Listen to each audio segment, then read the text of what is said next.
Okay.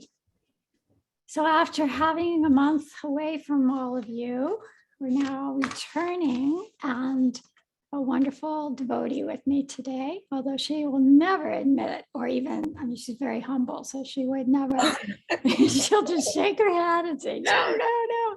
But I'm so happy that Bhaktirasa has joined us. She is somebody that I've known for many, many years, and Krishna keeps putting us in the same circles, it seems. We've had many intersections in our journey, and I'm really, really, really happy to have you here.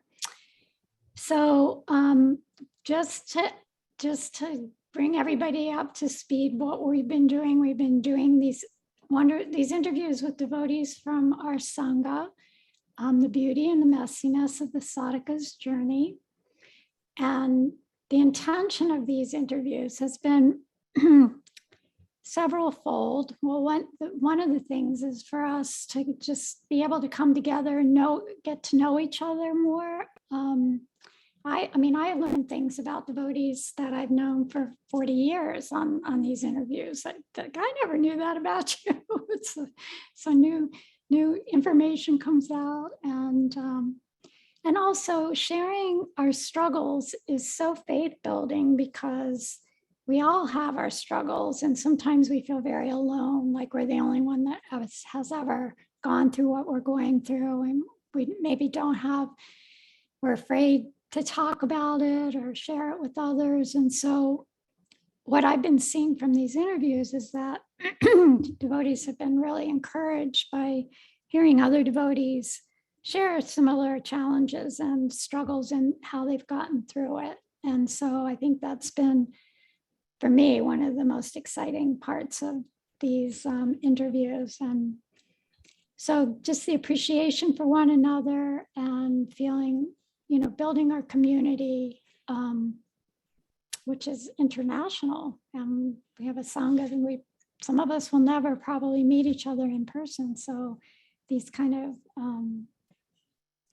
discussions and classes are so important. So I'm going to read Bhaktirasa's bio, and then we're going to launch into her interview.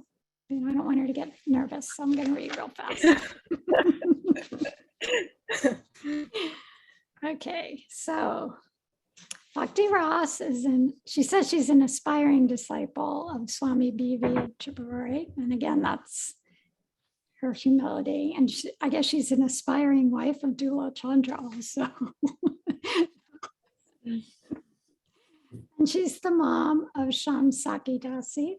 Some of you may know that beautiful soul. And she met devotees in the early 1980s while she was attending college at Penn State. She was initiated into the Gaudiya Sampradaya by His Holiness Satsvarup Das Goswami, who was very kind and generous to her. And in 2011, in a causeless and spontaneous tidal wave of mercy, His Holiness Swami B.V. Tripurari accepted her into his sangha, where she has remained his aspiring shishya. So after meeting devotees, she had the great fortune of always living in the association of devotees. Her first 10 years in temple ashrams, State College Preaching Center, ISKCON Potomac, that's where I first met you, ISKCON Baltimore, ISKCON Dallas, and the remainder in devotional communities or in seva to Vaishnavs, Prabhupada Village, Winston-Salem, where she and her husband became the preaching center, and lastly, Sargrahi, where she and her husband became the ashram for many more years than they ever expected.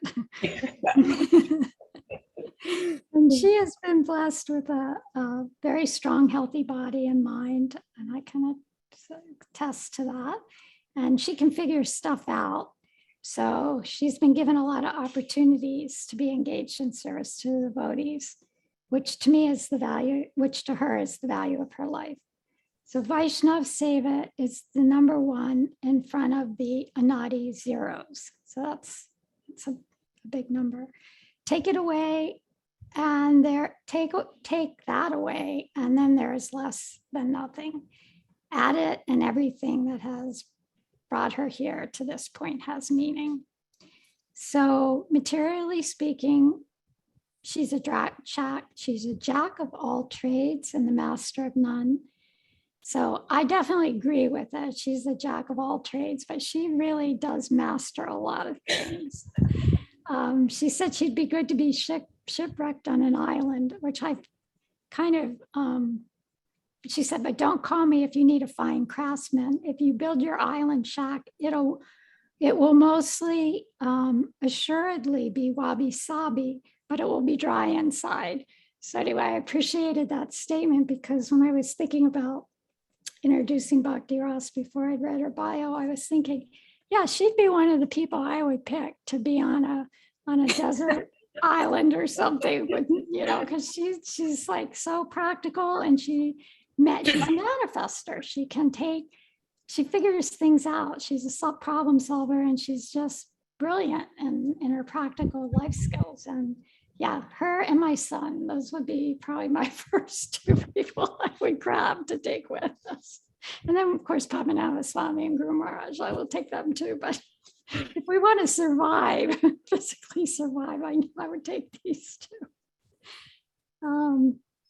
Her services over the years include State College. She planned, shopped for, and cooked 3 feasts a week for 100 people each. Now that's mind-boggling to me, since I can barely cook for me and Sumati.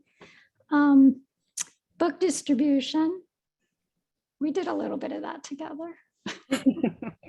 Sold paintings to support development of a project. Collected funds for Gita Nagari press, buttons and stickers. We did some of that together. Sewn Didi outfits for Nitai Gaur Sundar in Baltimore, Gaur Radhamadhava in Sargrahi. Pujari for Nitai Gaur Sundar, co-managed the ISKCON Baltimore Temple, cooked for the Baltimore Gurukula Temple, managed a painting business, Dallas Temple business, built a 300 square foot house from trees on the land in the devotee community, working under the inspiration of live in the lap of nature and depend on Krishna. Graphic design, layout, photo processing for the Bhakti Vedanta archives, started a website development business called Light My Web, started and managed retail business, Kindred Spirits, that supported the BBT books distributors and later the development of Sargrahi. She's organized interfaith peace festivals in Winston-Salem on International Day of Peace, organized public events for devotee speakers and performers, started an online interfaith magazine called Pangea, is that how you pronounce it? Revisited, where leaders of different spiritual traditions participated. She hosted Sunday feast programs for 50 plus guests, project development of Sargrahi, Inward Publishers, offers publishing services to self-publishing authors, book covers, interior design, layout, ebooks, online publishing websites, and she's currently working on inherent or inherited Bhakti in the Jiva by Swami Padmanabha Swami. So that's going to be a wonderful, exciting book to have come out.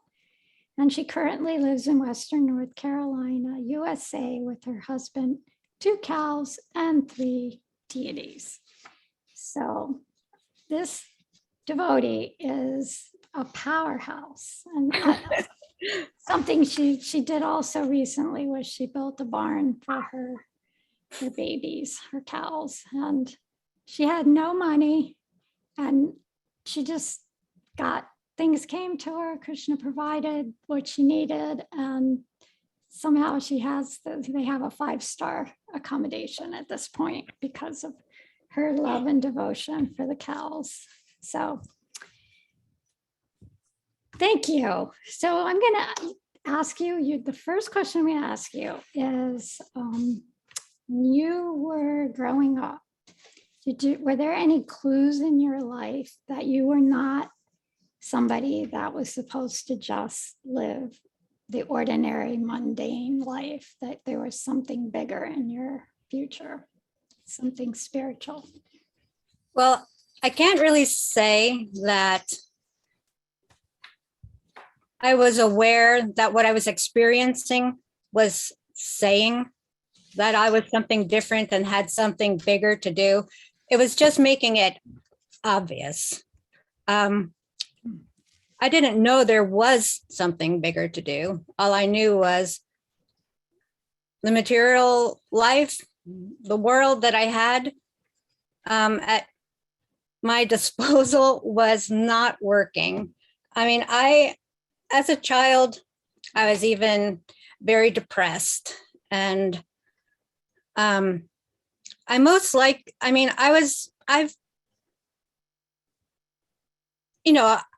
didn't believe in suicide, even as a child, because I just knew instinctively that I would have to come back and do it all over again. And it was not a solution. And it was such a bummer because what else is there? You know, if ending your life doesn't solve the problem, I mean, my God, how do you go on? So this is how I lived my life as a child growing up, not knowing that there was a solution, just knowing that I wasn't living it. And I didn't think of anything special about myself, but my grandmother did.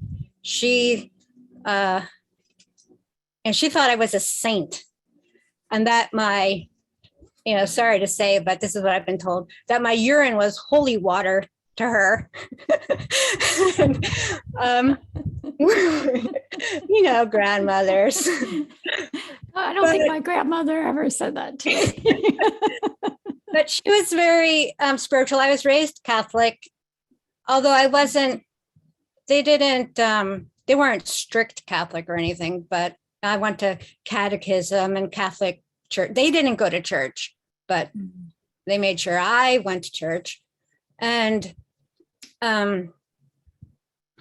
but yeah, my grandmother was very sweet. She was actually Cuban. I'm Cuban. Don't I look Cuban? Yeah, you really do. The dark olive skin and the dark hair. Yeah, no, but she came over like even on a boat. So I'm an illegal, really.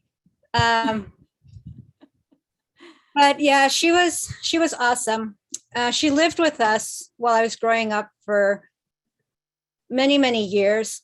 But my father was an alcoholic, and he was not a nice drunk. He was, although he was, considered he was an executive in a company, and he was fully functional and, accepted in his group. I'm the fourth child in our family. I'm the last one. My next oldest sister is 8 years older than me. So there's quite a span. So by the time I came around, I never knew my father not to be intoxicated. Like that was his normal stage. Anyway, he downgraded from there. But so it didn't work very well with my grandmother because he was kind of abusive to her, especially. So she split and went and lived with my aunt. So, but it was kind of good because then I was able to go and stay with her too sometimes and get out of the house. So that was good. My two older sisters, they left quite early. My one sister left when she was 16 and my other sister left when she was 17. So they escaped that situation. How old were you when you left? When what? How old were you when you left home? When I left home? Mm-hmm. went to college. So you didn't, but that's when you left home, was when you went to college. Yeah, but it kind of changed. I was lucky because we kept moving farther and farther away from my dad's work. So we moved to New Jersey. So then he would only come home late at night. And then we moved to Pennsylvania, but he still had the same job. So he would only come home on the weekends. So that was kind of like a saving grace. And when he'd come home on the weekends, then my sister would go stay in his apartment in New York. So anyway, that's he was an impetus for getting out of the material. Yeah, and he was a tortured soul himself. You know, he had his own struggles and didn't know the answer either. He didn't know the solution either. So I hold no bad feelings for him, except for the fact that I wasn't able to help him soon enough. But I do remember going to your wedding. Yes. He was there and he was wearing a dhoti. I know. And my mom is sorry. And they did have, once I became a devotee, they were going to have me deprogrammed. They had it all arranged with Ted Patrick, the key deprogrammer at the time. And the cost was $17,000, many, many years ago in the 1980s. So he had told me, so I found out about it and I had asked him, why didn't you do it? So it was this moment that my father had that actually saved him.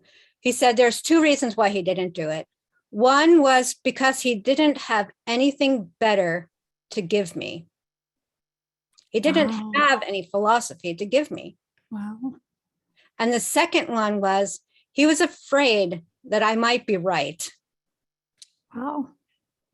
So through it all of that other stuff was totally erased by the few seconds of clarity that he had, because he canceled I was supposed to be picked up 1 week before graduating from Penn State. Wow. And he called it off at that last minute. So then of course I asked, well, what about the money? Could I have that now? Since you didn't give it to them, can I have it? He said no. But yeah, at my wedding, he did wear a dhoti and they swung the deities. It was the last day of Rasa Yatra. And there was a funny photo of him. He was like this. And I asked him, what are you doing? His eyes were like huge. And he said, he was taking great satisfaction because he was throwing grains in the sacrificial fire. And Uddhava, who I was marrying, was sitting in front of him. So when he would throw the grains, they would stick to the back of his head. So he said he was taking great pleasure in seeing that. Yeah. That is so funny, because that same thing with with Karnamrita, when he had a first marriage, and same thing, his father came intoxicated to his wedding and he was throwing the rice in the back of his head and sticking. They had some similar. That's funny. So funny. Yeah, and his personality was kind of like Archie Bunker. He was bigoted, sexist, not really a kind person, but he was a broken man. Yeah. So can't really expect more than that. Yeah, so he did get that opportunity to come to the temple and throw rice at the back of his head, wear a dhoti and swing the deities. And swing the deities. I mean, really, that's pretty amazing. So what was it that finally, what was it that really called you to take up bhakti out of all the, you had the Catholic background, and you had your very lovely grandmother that probably would have loved to see you become a nun or something. So what had you go in what captured your heart with bhakti? But one quick thing I wanted to say about my grandma, when she was dying, she was like in a coma, and they wouldn't let children see patients at that time. Rules have changed now. You could probably go in and see, but I wasn't able to visit. And my mother was really upset because she thought that if I would see her, that she would revive. She would be revived. Wow. So that was like so much pressure on me. I think I was like 5 years old, and to have somebody, want that of me, to be able to do that and then not being able, was kind of traumatic. Wow. Anyway, okay, so next part was what made me actually take up the path. Well, I survived through growing up and through college, and I was attending Penn State, but it really was still the same theme. I had done everything I was supposed to do. I was a good student. I was a good daughter. I was, I just was the model citizen. And I was just miserable. There was just nothing there. It was bleh. So I also believed in the philosophy of Jonathan Livingston Seagull, where we know everything we need to know. We just don't know that we know it. So there came a point where I really felt I can't go any further. I cannot take myself any further. I need a teacher. So I called my friend that lived in Florida. I was in Pennsylvania. I called him and I tried to get a phone number to reach a mutual friend of ours, a guy that I saw, bloom a flower in his hand at a party. Because to me, that was like the only thing that I had seen in my environment that I felt would take me to another level. Mm-hmm. I had reached my ceiling as far as I could go. There is nothing here for me. That's it. Now what do I do? So later that week, my friend took me to a meditation class on campus. So I'm like, oh, whatever, sure. So I was sitting there, and in walks this, person, we'll say person. And he was just glowing. He was wearing saffron from tip to toe. He had on like the saffron hat, a saffron jacket, all the way down to saffron socks and shoes and a dhoti. And he was just glowing. And as soon as I was just so attracted. And as soon as he opened his mouth, I was like, I need to listen to him. He has the key. He knows what I need to know that I don't know. So I just loved everything about him that he was doing, the way he unbuttoned his jacket. All these things were it was so fluid and musical, and it was just beautiful. And then he started telling about what we're going to learn in the class, in the, this meditation course. And we're going to learn how we're not this body, and how there's no enjoyment. He didn't say it exactly like this, but this is what I heard. There's no enjoyment in the material world. There's nothing here for us.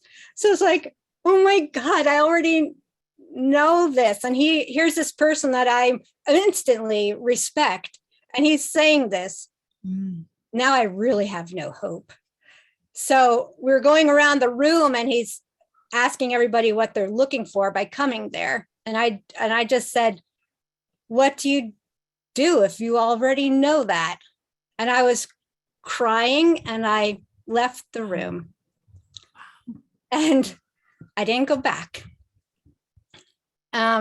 Several months later, that same friend, she dragged me to the temple for a Sunday feast. She was a vegetarian. I wasn't vegetarian at the time. And I was walking up to the table and the devotee was there. His name is Stambadas. And he looked at me and he said, "Oh, look, it's long lost Linda.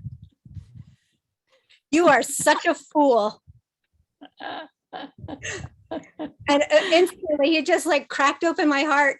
And I was like, he knows me. He truly sees through everything and knows that I am such a fool. And he says, you let me pull the rug out from under you, but you didn't wait long enough for me to give you Krishna. So that was that. I stayed. So somehow you you needed those months somehow. Do you have any, like, looking back on it, how that might have served you to be more receptive to that moment? No, I don't have any memory of those months. I just remember those significant times. But he did tell me that he had devotees watching for me because he thought for sure I was going to kill myself. But little did he know that I didn't believe in that. I knew it would not solve the problem. I don't want to have to come back and do it all over again. No. So now I don't care, but whatever. I can come back. As long as I'm into association of devotees and engaged, no problem. So that's a real tribute to the advancement that you've made in this lifetime to come to that understanding. And well, I can say that now. Let's see what's happening, at the end.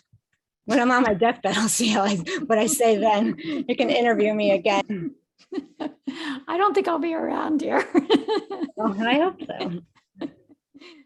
I think I'll definitely be going before you. Yeah. So at that point, what happened after that? Did you start up? I started going to the temple and being, taking up services there and stuff.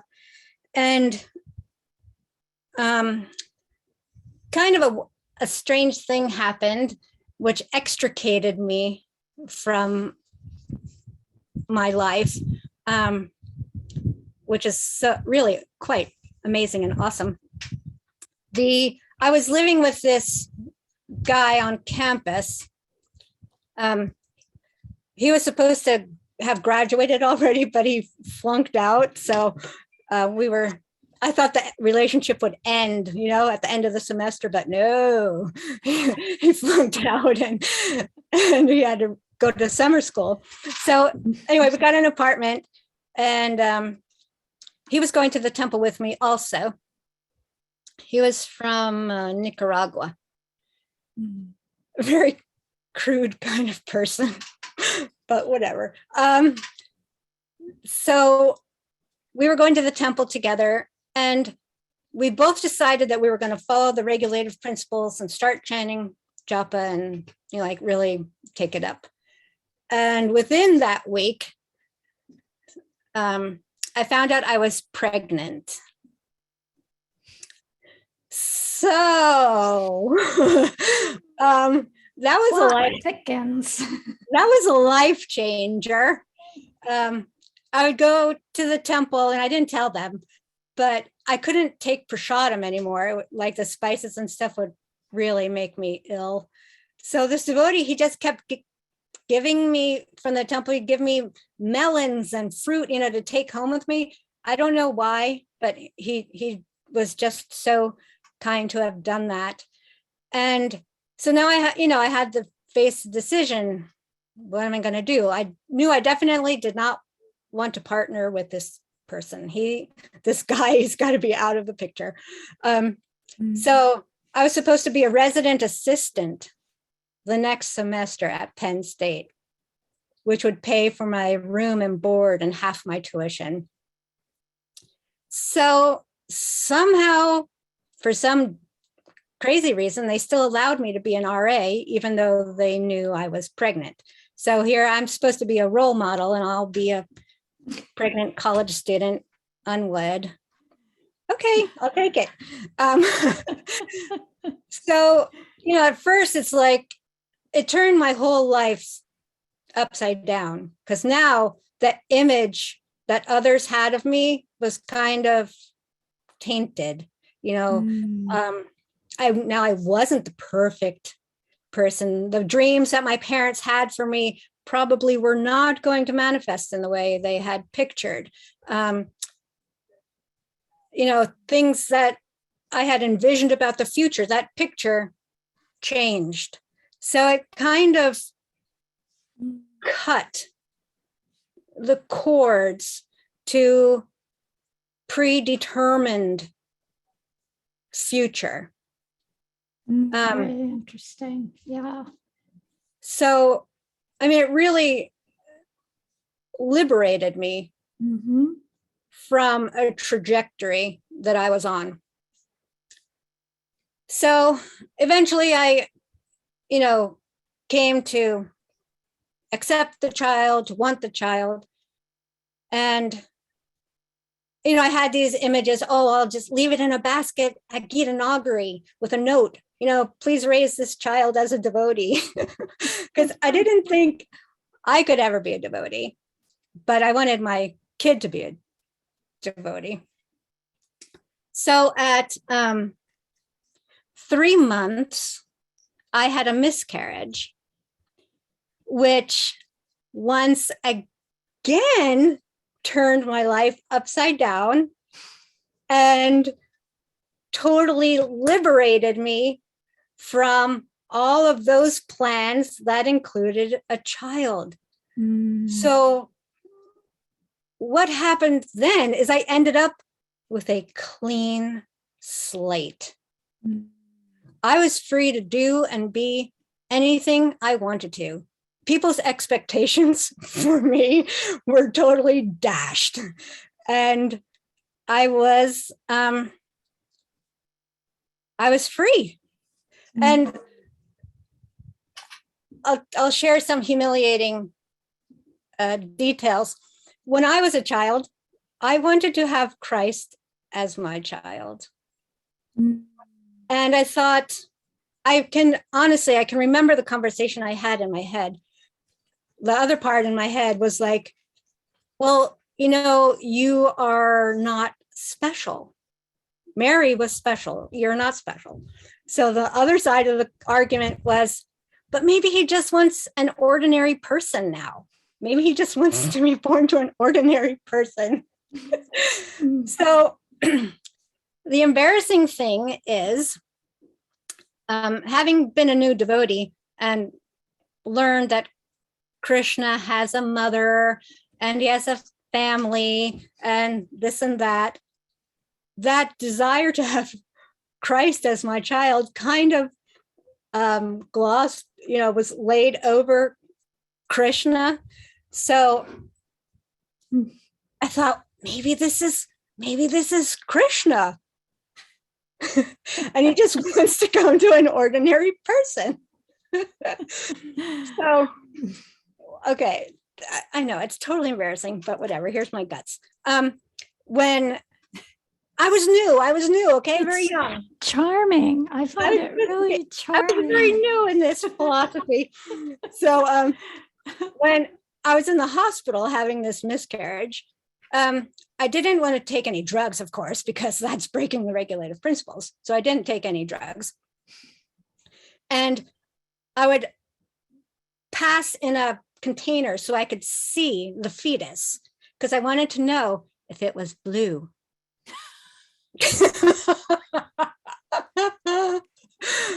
Okay, there it is. Don't anybody repeat that. I totally love it. So the amazing thing is that there was no fetus. Wow. The whole thing was Just Krishna's trick totally. to get me extricated from my life. that is beautiful. That's really beautiful. And it was perfect. It was perfect. And I was free to do whatever I want. And I went directly to the temple. And I asked Samba, why do people have miscarriages? And he said, it's the karma of the mother, the karma of the baby. And when are you going to start chanting japa? Like, that's how it went. And I said, okay, right now. So that was it. And then I became more full-time devotee, part-time college student. That's amazing. He rented an apartment for me and this other bhaktin to stay in, because he had a brahmachari ashram, and the house was upstairs, a couple of rooms for brahmacharis. There was no room for women. So he rented us an apartment, and we moved in there. And I was but I didn't want to finish school, but he insisted that I finish school. And you got a degree in psychology, right? Individual and family studies. Because I really feel that the environment is so important on what people think, how they act, how they feel. You can help a person become healthy, and then you put them in an unhealthy environment, and sanga, it's all about association. Sure. Yeah. Well, that was a very moving story. And I love how you were able to see it all like that, how it was so perfectly extricated you from. Yeah. And I was seeing that as it was happening, I was seeing that that's what was going on here. Yeah. So you were quite wise, very wise. I don't know about wise. Yeah, you were wise. Kind of hit you in the face, kind of wise. Yeah. So now we could say then everything would work out happily ever after. You got extricated from material life, and you had a blank slate, and you were starting all over, and you had the holy name, you had association, you had prasadam, you had everything. Like all of us who come to Krishna. It's like that. We think everything is going to be perfect from here on in, and there's no. And it has been. It has been. So tell me about how things developed for you, and what were the challenges that you came, because the challenges are there. We understand. I think we all understand the challenges that are there. As I love how Padmanabha Swami talks about upgrading our bhakti. And the challenges come as a way to upgrade and to help us move to the next level. Yeah, I've really been thinking about that since you asked me to do this interview. And I mean, I'm really lame in that department because I can't think of any challenges. And that's, for me, that's a challenge, because then I think, well, I must not be applying myself. I'm not struggling enough because I'm not experiencing struggle.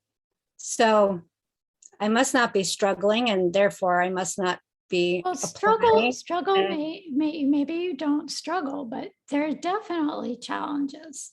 I mean, I've watched your life, and I could I've seen lots of things that have been challenges. I don't even remember them anymore. So that's a good thing about getting old. You got to purge that memory bank, and I mean, that crap just doesn't stick. I don't know. I mean, I know that it's valuable, but if I did experience challenges, I just hope that I took the nugget of what I needed to learn and built my life on that going forward, but not hang on to what the challenge or struggle itself was. Yeah. I honestly can't think of one. I'm sure you could remind me, and then I could get into it. I think I could just go back, not even very far, but like we had said, Bhaktirasa was running an ashram, and it was not really intended to be, what was it, 8 years or something that you 8 years. 8 years.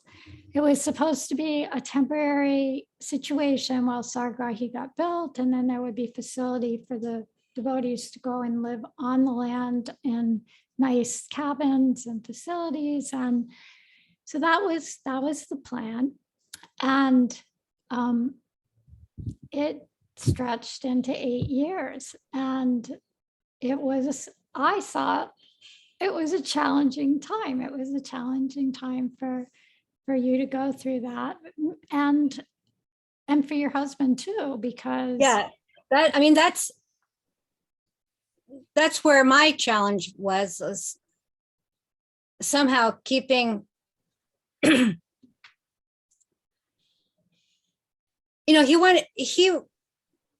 wanted to get involved. He had his own personal reasons for getting involved in Sargrahi, which I wouldn't want to speak on his behalf about, but I can say honestly that a lot of his motivation was to facilitate my relationship with my Guru Maharaj. Mm. That my husband is, I'm probably going to cry. He's such a selfless facilitator. Mm.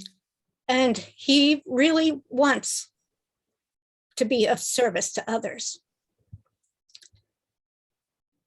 Beautiful. If you know him and know how important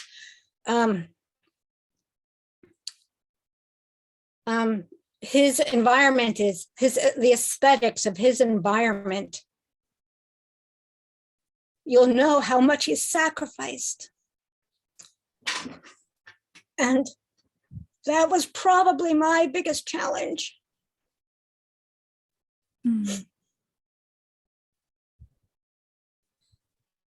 Yeah, that was very difficult. And as a couple, you both, I mean, you also, had to,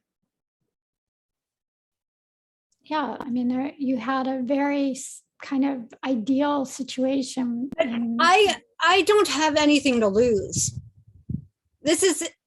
Devotional service is it for me. Serving devotees, pleasing my spiritual master, that's it. I don't have anything else that I want or anything else to lose. I don't need to be comfortable. I don't need those things. And I don't hold it against people who do need those things. Yeah. But I don't need those things. So therefore, struggle, challenge, what is that? It's sacrifice. Sacrificing what? I have nothing to sacrifice. Yeah. So then I would interject that there was when Sargrahi, that was your service and had been your service for all those years. And then suddenly that service ended. Yeah. So I think that might have been. I'm still kind of devastated from that. I'm still in a grieving period over that. The value that project held in service to devotees was monumental. How much Guru Maharaj wanted that project was huge. And now he says, and again, I don't want to speak for my guru, just more than I don't want to speak for my husband, but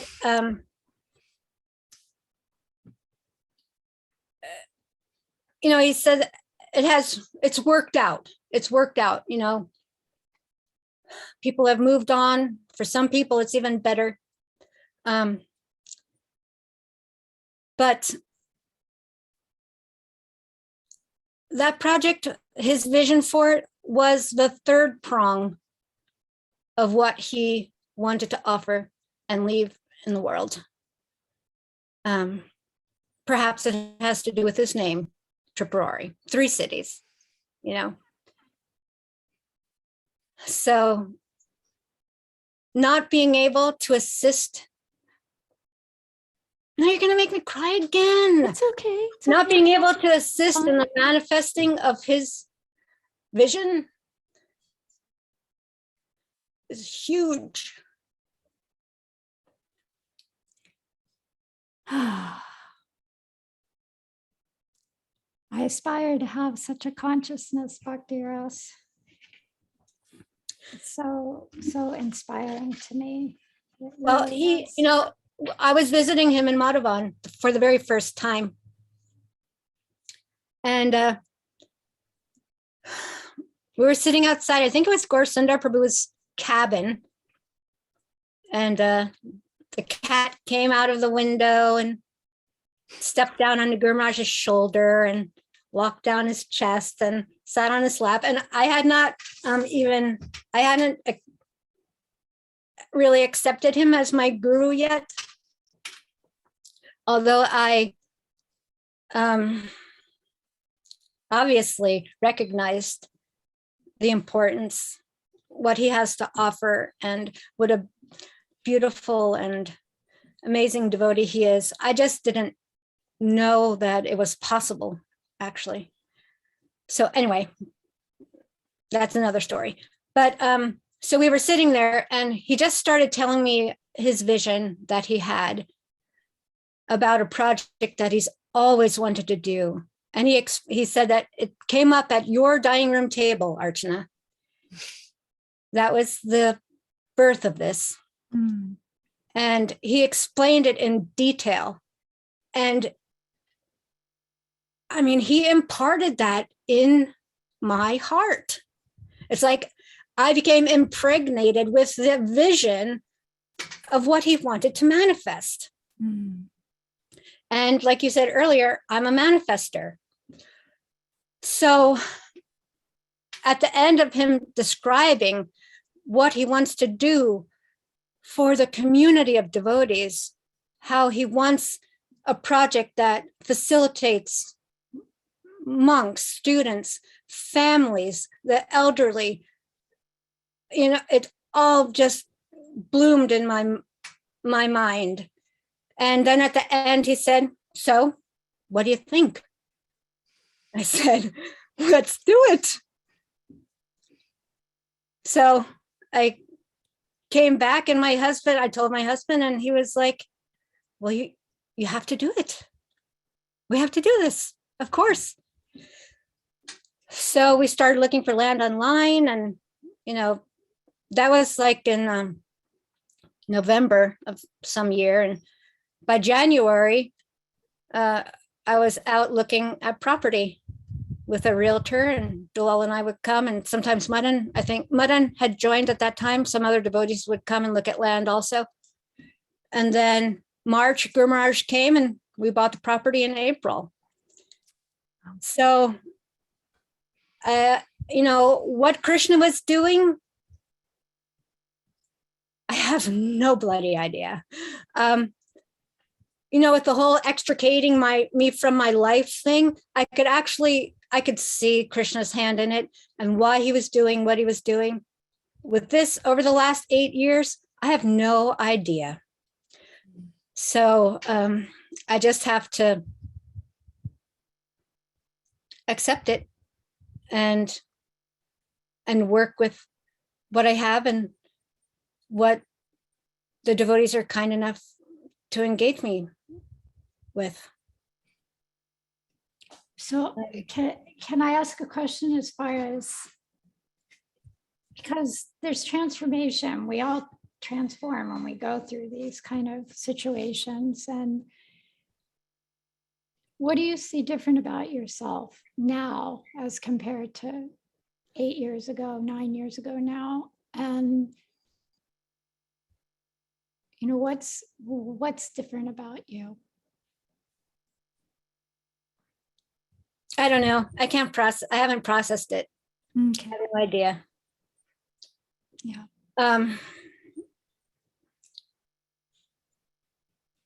I don't know. If anything, I'm feeling more selfish. Nothing good is coming out of it. I'm feeling more selfish and not wanting to give as much. So I wonder if what you're, I mean, because only good comes Are you out going of to these. analyze me right here? No.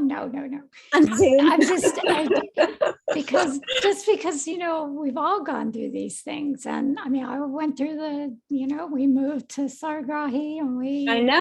you know, we had our, you know, so many things for all of us. And yeah, I see things in my heart.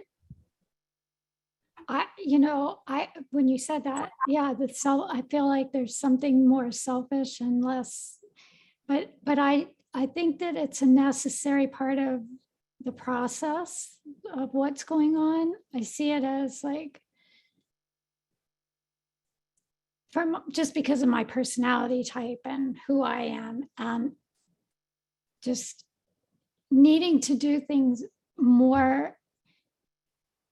And this is my, you know, for me, that, you know, I've always kind of done things more to please other people without really understanding my own needs and so I think Krishna has put me in that situation to help me become more aware of really what my needs are and how I can be the most, you know, it's like the crocodile and the elephant story, Gajendra, you know, when you're actually able to fight from your, from where, you know, your strength, you know, the crocodile was in the water. So Gajendra was pulled into the water and he couldn't fight. He lost his strength. So I see that a lot of times in my life. I've gone in the water with a crocodile and lost my strength as a person. So I've seen that there's been this, you know, these situations Krishna puts me in, that there is this transformation of more understanding my psychophysical nature. Yeah, I think those lessons might come in the future. But for me, although you are my dear friend and we have known each other for decades and I love you, we are very different. We are very different. Yes. And I'm not sharing my story to say that's your story, but I'm just sharing. Yes. To say that it gives me something to bounce off of.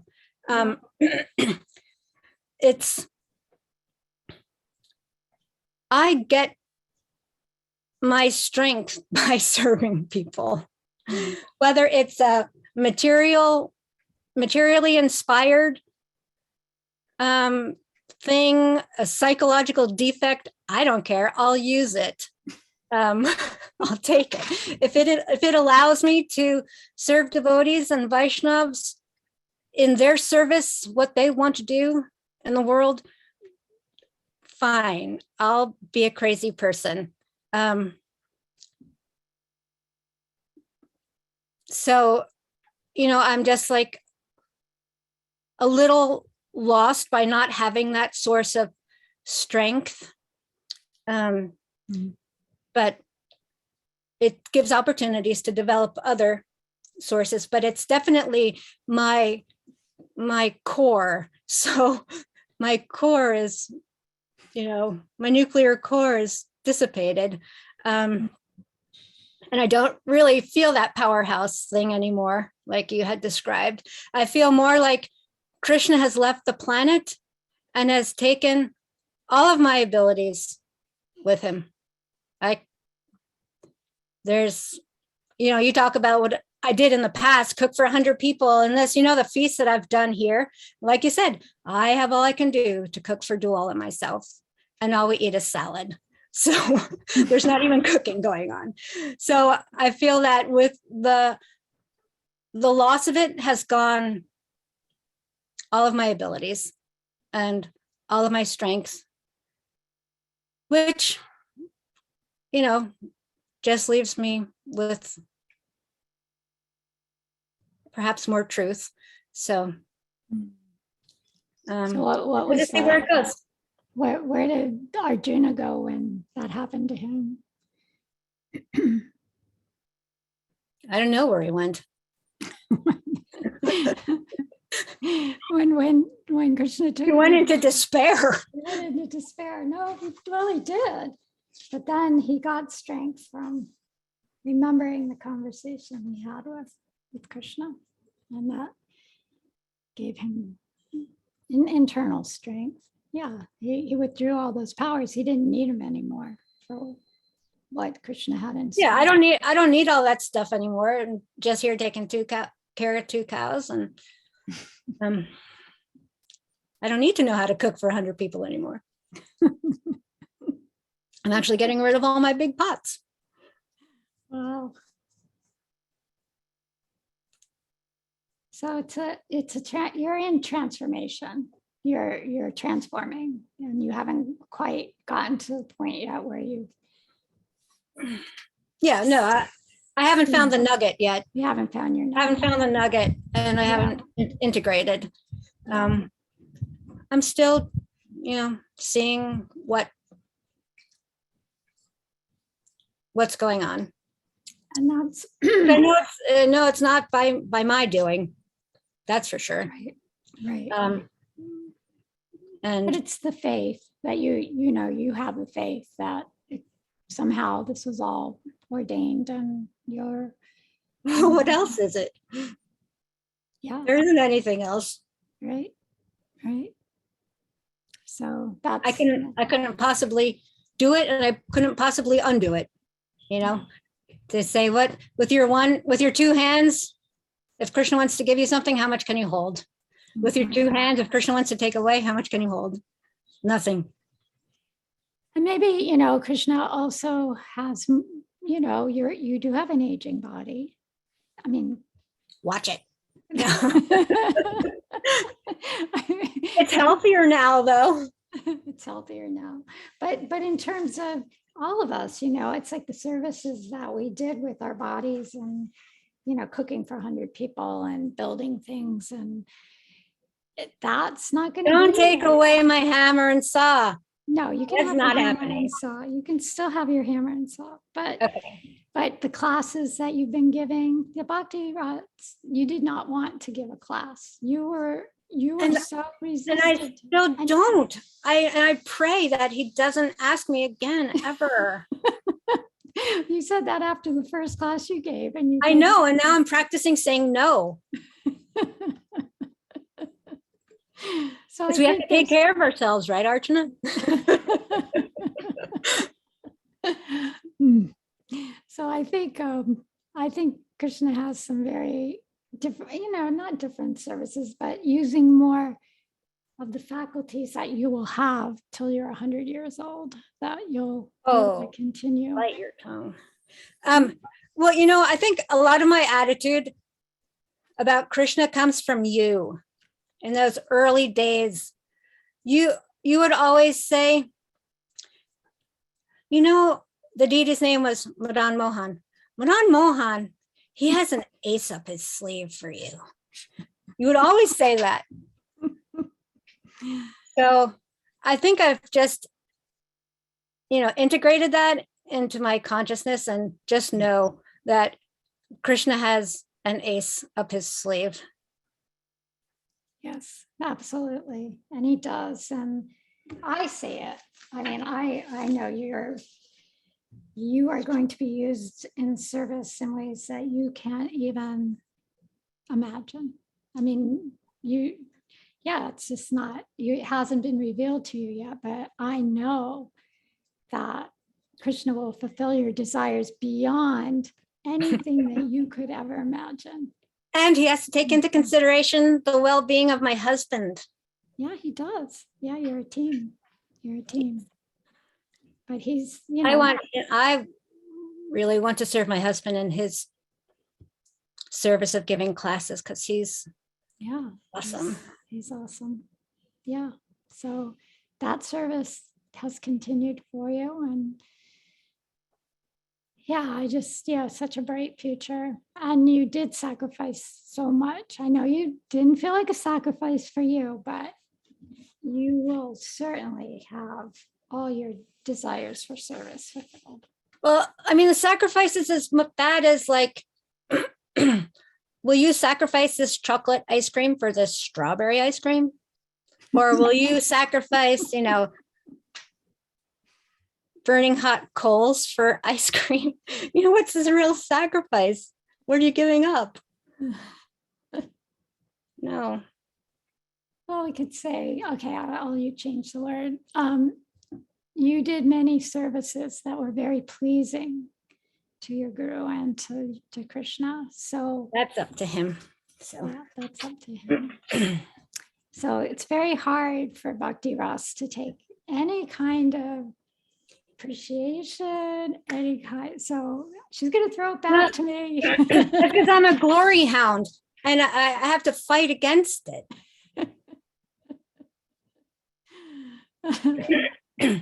Aha, she has nothing to say about that.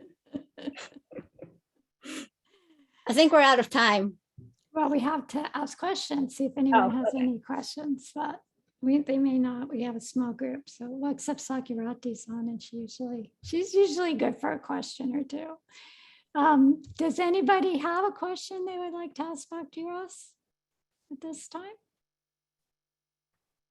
We have a few, maybe not.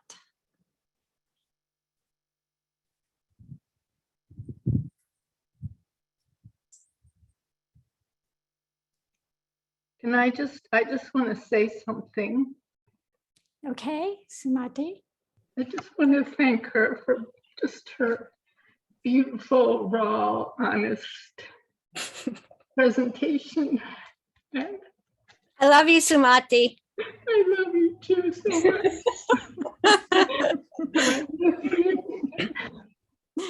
Oh. So Sumati was in the ashram for a number of years, so she saw a lot.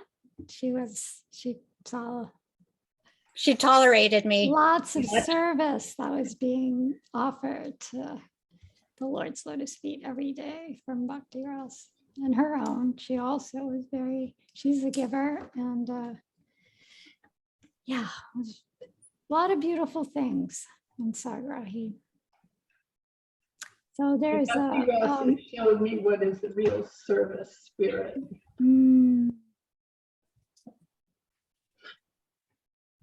Beautiful. So there is a comment from Caroline to Bhaktirasa is so inspiring. Thank you for your depth and sincerity. I feel like you are someone I would like to get to know more. Well, you know how to find me. How can she find you? What's the method to find Bhaktirasa? I mean, I'm on Facebook. Okay. And Okay. you can message me and I'll send you my email.